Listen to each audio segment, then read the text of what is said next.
ሰላም ናይ ዩቱብ ቻናል ተኸታተልቲ ከመይኒኹም ድሓን ዲኹም ኣለኹ ኣነ ኣምላኽ ይመስገን ዳሕና እየ ሰላም ዘለኽዎ ሰላም ክትሉ ናይ ኩሉ ግዜ ተምኒተይን ጸሎተይን እዩ እምበር ከምቲ ልሙድ ዝነፅሑፍ ማሕሬት ዝበልክዎ ሒዘልኩም መፅአ እኒአኹ ቅድሚ ናብታ ቪድዮ ምባልኩም ላይክ ሸር ሳብስክራይብ እንዳገበርኩም ምብረታዕኹም ኣይፈለየኒ ክቡራት ኣሕዋተይ ስለትገብሩለይ ሓገዝን ምብርታዕን ካብ ልቢ እየ ዘመስግን እምበር ናብኣ ከብለኩም እየ ካብ መጀመርያ ክሳብ መጨረሻ ሳይፅንሑ ክትምህረኩም ከዓ ተስፋ ይገብር።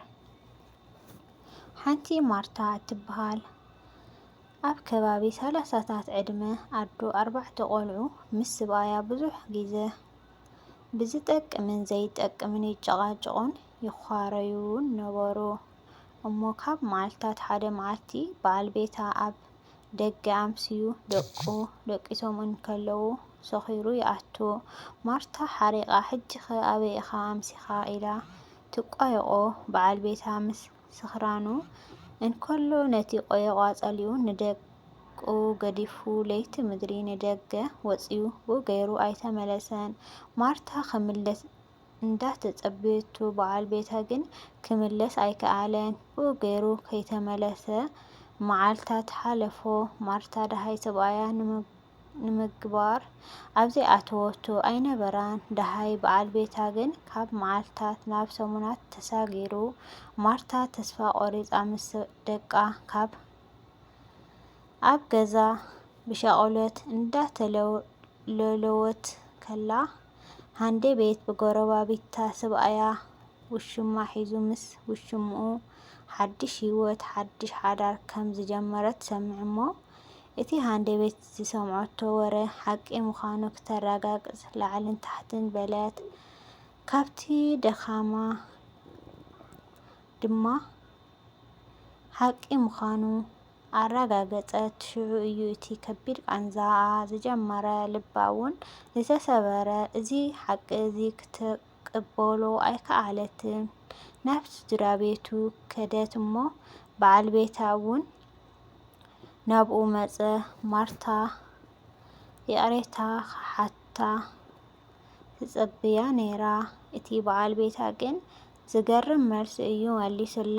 ኣብ ቅድሚ ስድርኡን ኣብ ቅድሚ ኣሕዋቱን ኣነ ናተይ ሂወት ጀሚረ እየ ናባኺ ዘምልስ ኣብነት ድማ የብለይን ምስ በላ ማርታ ብዙሕ እንዳነብዐት እቶም ደቅና ኸ እንታይ ክኾኑ ኢላ እንተሓተተት ዝመልሰላ ኣካል ግን ኣይነበረን። ብቓላት ናይ በዓል ቤታ ልባ ዘይኮነ ዓለም ናብ ትሕቲ ምድሪ ዝኣተወት ኮይኑ እዩ ተሰሚዕዋ። ምስ ከቢድ ቃንዛኣ ናብ ደቃ ተመለሰት። ኣብ ገዛ ምስ በጽሐት 4ቲኦም ደቃ ብጥልመት ክሕደትን ናይ ኣቦኦም ኣዝዮም ተጎድኡ። እቶም 3 ነቲ ቃንዛ ንብዓትን ውህድ ኣቢሎም ከስተንትኑ እንከለዉ እቲ ዝነኣሰ ግን ባባ እንዳበለ እዩ ንማርታ ርእሳ ዘናውፃ ነይሩ።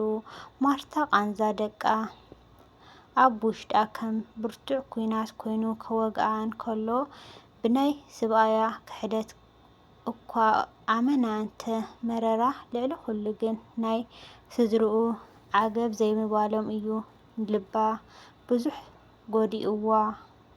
ካብዛ ሰዓት እዚኣ ጀሚራ ድማ ኩሉ እቲ ሓላፍነት ምስካም ከቢድዋ ተስፋ ክትቆርጽ ጀመረት። ንቶም ደቃ ንምዕባይ ኣዝዩ ከቢድዋ ምስ ንብዓታ ክትበኣስ ኮይኑ መዓላ ማርታ ቃንዛኣ ፀይራ ክትጓዓዝ ኣብነታዊት ኣዶ ክትከውን እኳ ዋላ እንተሓሰበት ሓላፍነቲ ጭፍልቓ ጽምዋ ይበልዓ። ግን ኣማራፂ ስለ ዘይነበራ ተስፋ ዋላ ክትቆርጽ እንተጀመረት ንደቃ ኣብ ነፍሲ ወከፍ ስጉምታ ካብ ጉልበታን ረሃፃን ክተፍስሰሎም ካብቲ ዝሞተ ተስፋኣ ተስፋ ክትህቦም ስለዚ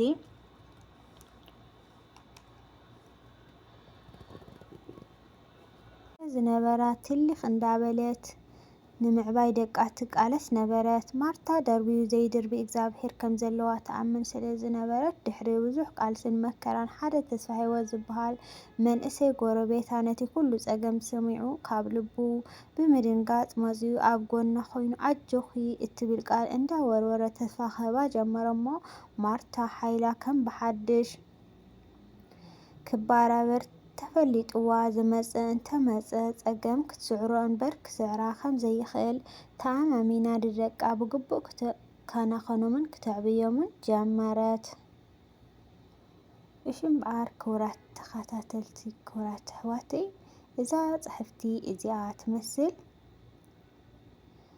ተስፋ ዝቆረፀ ሰብ ሓንቲ ቃል እያ ተኣክሎ እሳ ከዓ ኣጆኻ ኣጆኺ ኣብ ጎንኺ ኣለኹ እትብል ቃል ንዝበፅሖ ሰብ ንዝጨነቐ ሰብ ክተልዕሎ ትኽእል እያ ከም ትኽእል ኢና ንምሃረላ ማለት እዩ። ክቡራት ኣሕዋተይ ዝተጨነቐ ሰባት መሊስና ተስፋ ካብ ምቁራፅ ተስፋ ክንህቦም እኒአና። ሕጂ ዝወደቁ ሰባት ዝኾነ ዝተጋገዩ ሰባት መሊስና ክንነዓዖቆም ካብ ዝወድቁ ክንገብሮም ከይኮነ ኣጆኻ ክንብሎም እኒአና። ሕማቆም ክንሓብአሎም እኒአና። ሕማቆም ኣውፂእና ከም ዝወድቁን ከም ለብለይተን ደልዮ ነገር ላብ ነብስኻ ምጥፋእ እውን እኮ ለብፅሑ ሰባት ኣለዉ ማለት እዩ። ክንዲ ተስፋ ዝህቡኻ ተስፋ የቆርፁኻ ማለት እዩ። እና ዝኾነ ሰብ ሕማቅ ክስምዖ ከሎ ከምዚ ዝኾነ ነገር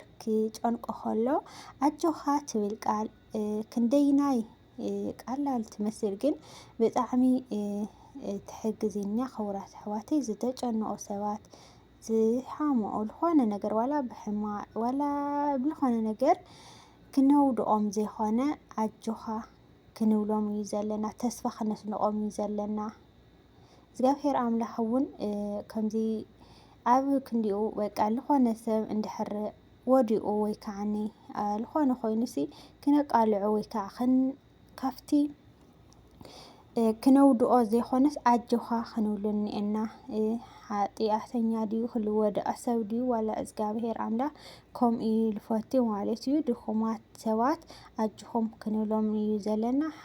ሓያላት ድዮም ብሓይሎም ከብሉ ዝኽእሉ እዮም። ድኹማት ሰባትን ሓጢኣተኛታት ሰባትን ግን ክነቃልዖም ዘይኮነ ሸፊንና ኣጆኹ ክትበፅሕዎ ኢኹም ክንብሎም እዩ ዝግበአና። እና ክቡራት ኣሕዋተይ ኣጆኻ ምባል ይልመደና። ዝተጨነቐ ሰብ ድዩ ዝሓመመ ሰብ ድዩ ተስፋ እዩ በቃ ዋላ ደኣ ክንገብረሉ ኣይንኽኣል ኣጆኻ ንበሎ ኣጆኻ ንበሃሃል ንተሓጋገዝ ነፋqarር። ክቡራት ኣሕዋተይ ናይ ሎማዓልቲ ቪድዮ እዚኣ ትመስል ካብ ናብባይ ዘንጠፍዎ ነገር ይህሉ እዩ። ዝሮ ዝሮ የዕሬታ ናበልኩ ክቡራት ኣሕዋተይ ስለ እትገብሩለይ ሓገዝ ደሞ ካብ ልቢ እየ ዘመስግን። ኣብዚ ዘለኹሞ ሰላም ፍቅሪ ቅሳነት ይምነየልኩም። ባይ ባይ